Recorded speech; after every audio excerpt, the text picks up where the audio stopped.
Now, I would just like to share with you a very familiar passage, ano po, sa 1 Thessalonians chapter 4. At alay ko po itong message na ito para sa kanya. Ang title po ng message ko, Meet You in the Resurrection Morning. Meet you, Teacher Tessie, in the resurrection morning. In 1 Thessalonians chapter 4, verses 13 to 18, ito yung scripture reading natin kanina. Malinaw po na sinasabi po ng salita ng Diyos sa 1 Thessalonians chapter 4. Tumayo po tayong lahat.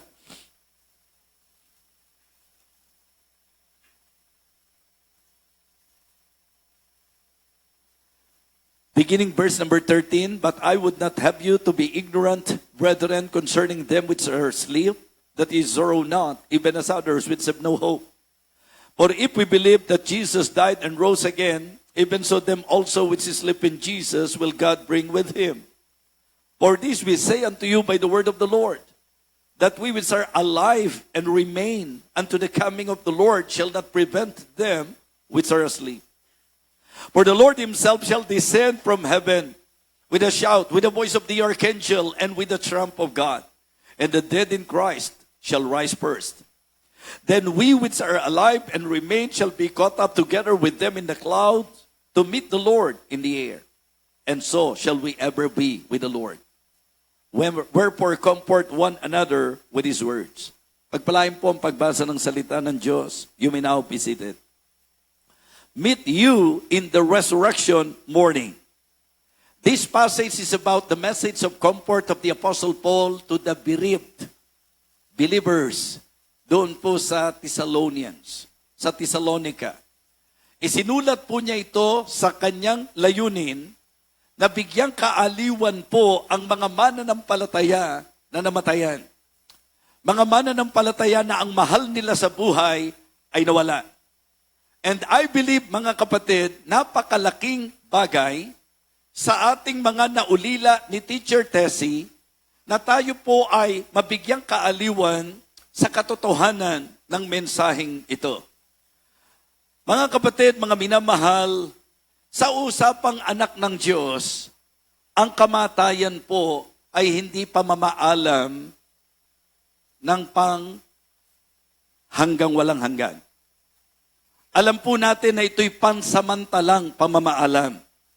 Sapagkat sinasabi po, mga kapatid, na ang ating Panginoong Hesukristo ay nabuhay na maguli.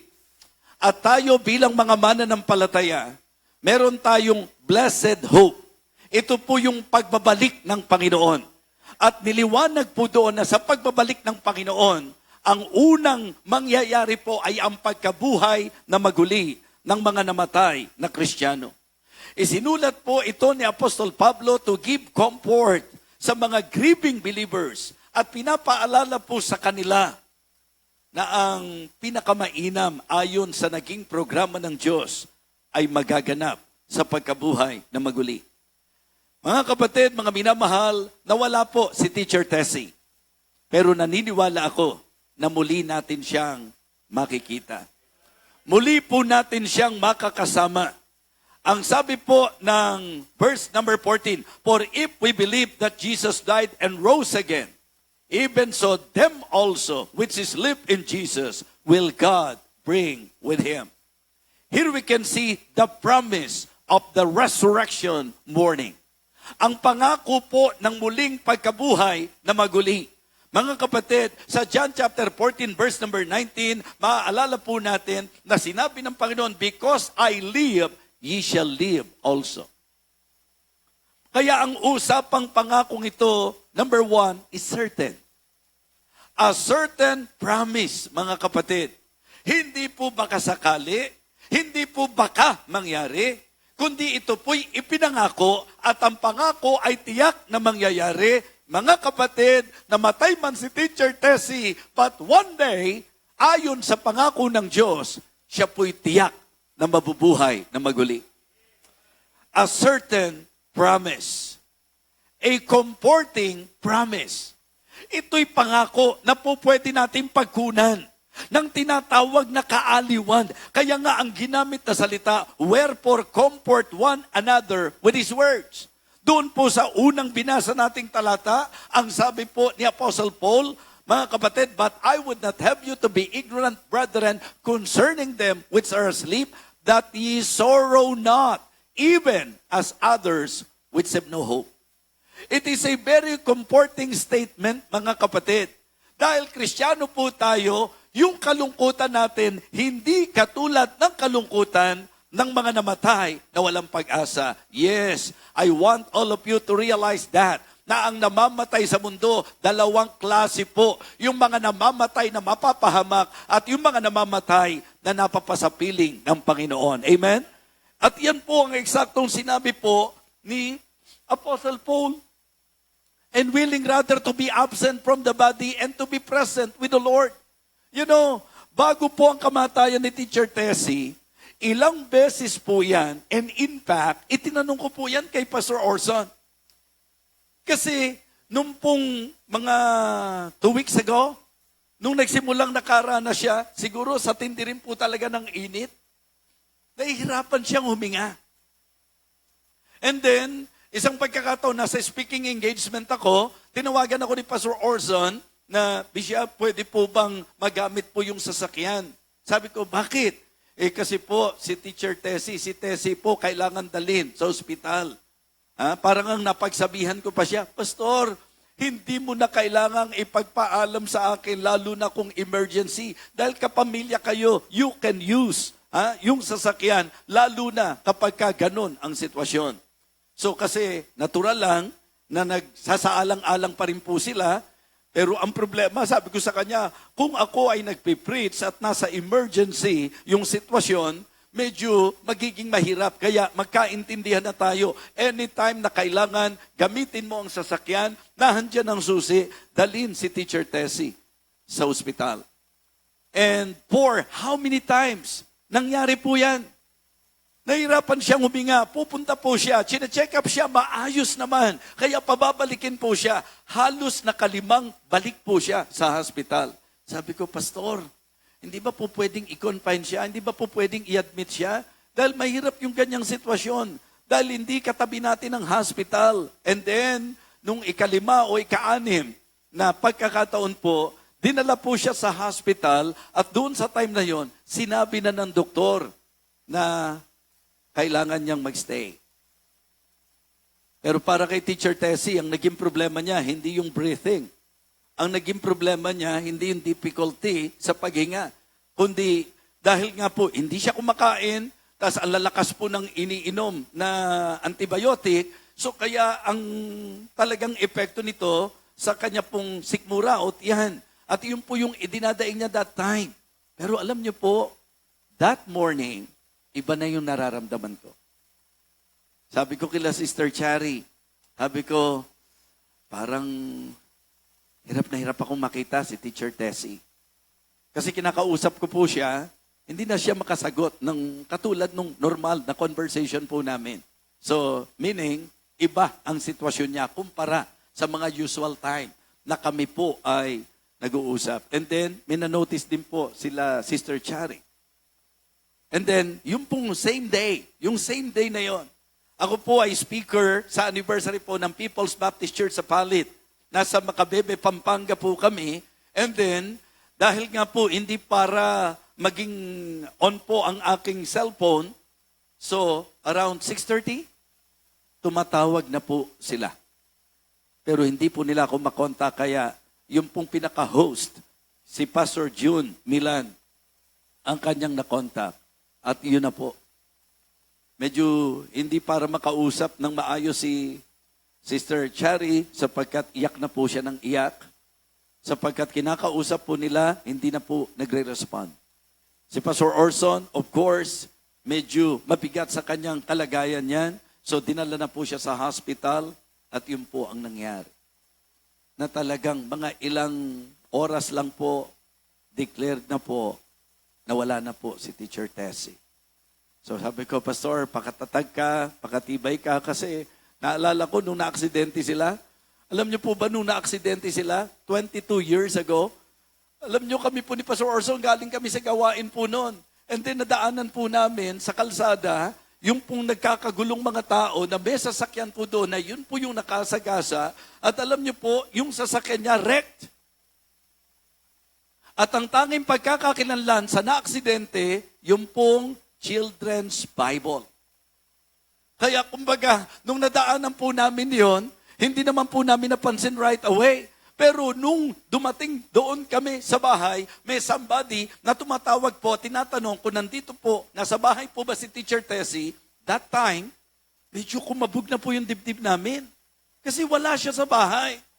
And then nung balikan po namin yung place na kung saan doon nangyari po ang insidente, ang nakita po yung Children's Bible na dinadala po nila Teacher Tessie kapag ka nagtuturo po sila ng mga bata. Pero nasaan pa kami noon? State of denial. Hindi sila yan. And then, hinanap po namin si Teacher Tessie hanggang sa nakita po namin siya, napuntahan na po namin siya sa Amang Rodriguez Hospital sa Marikina. Mabigat po yung sitwasyon ko noon kasi persecuted po yung kasama niya. Kaga-graduate lang po ng 2 kurso. Itinaguyod ng magulang. Unbeliever po ang magulang. At ang nangyari po, yung anak niya, dead on arrival. So kung ikaw yung pastor, ang hirap ng sitwasyon, paano mo haharapin yun? Pero ibang klaseng kumilos ang Panginoon. Nung dumating yung parent, nung pong kasama ni Teacher Tessie, at pumasok po at nakita, patay ang kanyang anak, humagulgol po siya, at siyempre po, ang aking iniisip, ako ang pupwedeng sumbatan niya dahil ako yung pastor at inabutan siya sa ganong kalagayan na nagsiserve sa Panginoon. Doon sa kanyang panaghoy, lumabas po siya, hinanap po niya ako, inihanda ko na ang sarili ko sa lahat ng maaaring sabihin niya sa akin. Pero alam niyo po ang ginawa niya? Niyakap po niya ako ng mahigpit. At sobrang pasasalamat niya na sa ganong moment ng anak niya, ang kasama kami pong mga taga-church. Mga kapatid, ganun din po kay Teacher Tessie. Hindi namin alam kung paano sasabihin yung nangyari sa kanya.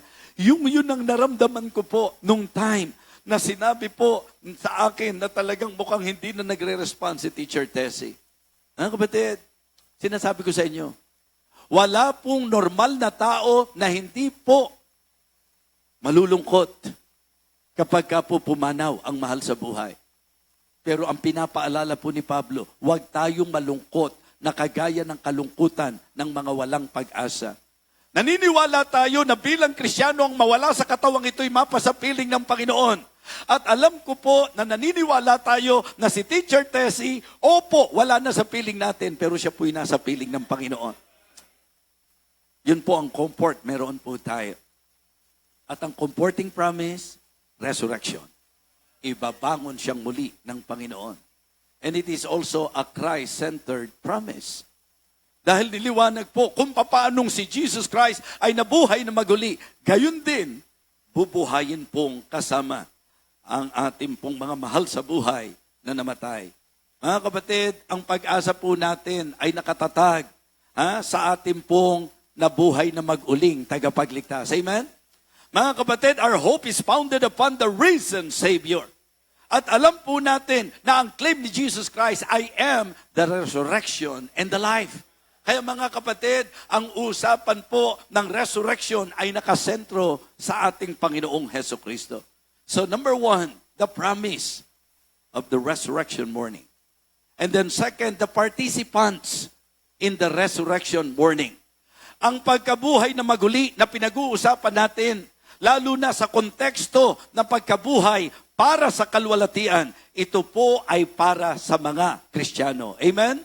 Ito po yung mga banal na namatay. Ang ibig sabihin, mga saved na namatay. Ito po mga kapatid ay ating pinangahawakan sapagkat ang sinabi po ng salita ng Diyos, yung mga namatay, bubuhayin muli at yung mga natitirang buhay, aagawin kasama ng ating Panginoon. Amen? Sa alapaap, babalik muli ang Panginoon. At ang bawat makakasama ay ang mga tunay na nanampalataya. Kaya kung hindi pa po tayo ligtas, Kasi po, hindi natin alam kung kailan darating ang kamatayan. Pero ang ating pong mahalagang bigyang pansin, hindi po kung kailan darating ang kamatayan. Ang dapat bigyang pansin po natin ay ang kung saan tayo patutungo matapos ang kamatayan. And there is a promise, heaven. And heaven is a prepared place for a prepared person. And the best preparation para sa ating pong kamatayan ay ang pagtiyak na ang kamatayan ay paglipat ng tahanan. Just for all of us to really understand, to know that Teacher Tessie, siya po ay lumipat lang ng tahanan. At ito po ang ating kaaliwan. Mga kapatid, the praise of the resurrection morning. Then we which are alive and remain shall be caught up together with them in the clouds, and so shall we ever be with the Lord. Ang kagalakan, ang masasabi po nating saya ng pagkabuhay na maguli ay ang magaganap na reunion. Amen? Mga kapatid, the gladness, the joy of reunion. Ako at ang mga mahal natin sa buhay na pumanaw, ang inang Tsereng, ang tatay ko, ang mga mananampalataya ng blessed hope na kung saan nasa piling na ng Panginoon, ang mga mananampalatayang namatay, katulad po ng mga adult natin sa living water na namatay. Alam natin na isang araw, ang kasiyahan natin, muli tayong magkakasama-sama. Amen? The glory of transformation. Ito yung glorification. Ibig sabihin, ang kasarapan, kasi nakikita natin lagi, si Teacher Tessie naka-walker. Pag siya'y binuhay na maguli, hindi nyo makikita yung walker na yon. Bakit? Una, hindi po kisinama doon sa living.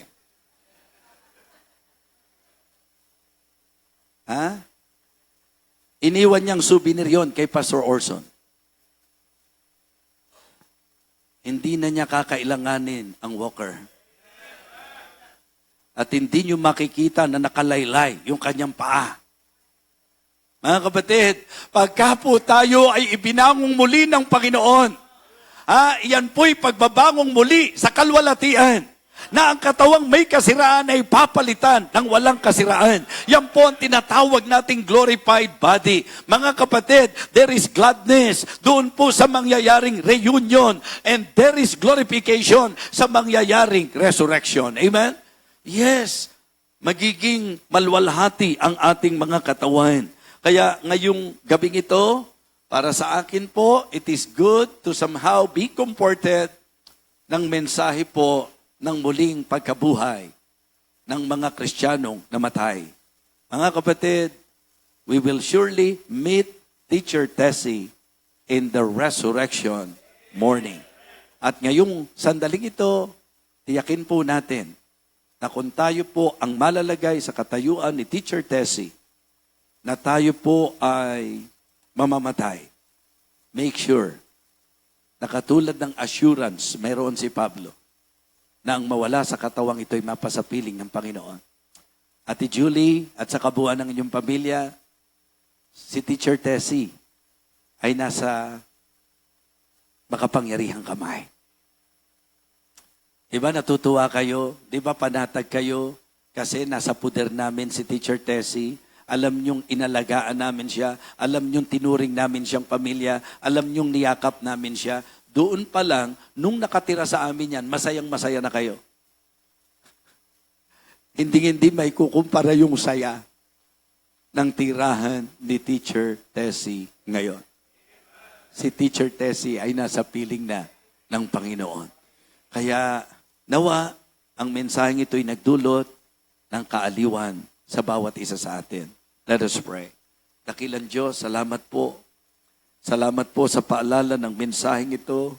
Salamat po sa amin pong mapangahawakang salita mo, na bagamat nakawalay namin ang aming mahal sa buhay, pero isang araw makakasama namin siyang muli. Isang araw muli po na makikita-kita po kami. At ang kagandahan po nito sa maluwalhating katawan, sa dakilang tirahan, Panginoon. Lord, thank you for saving us. Thank you because we know that Teacher Tessie was saved. Alam namin na siya po'y nasa magandang kalagayan ngayon. May you continue to comfort, especially the bereaved family of Teacher Tessie, Pastor Orson, at ang pamilya po ni Teacher Tessie. At ang bawat mga kapatiran, kami po na naulila niya. Panginoon, ang salita mo po ang aming kaaliwan. Thank you so much. We praise you, Lord. We thank you, Lord. We honor you, Lord. In Christ's most precious name, amen. Amen.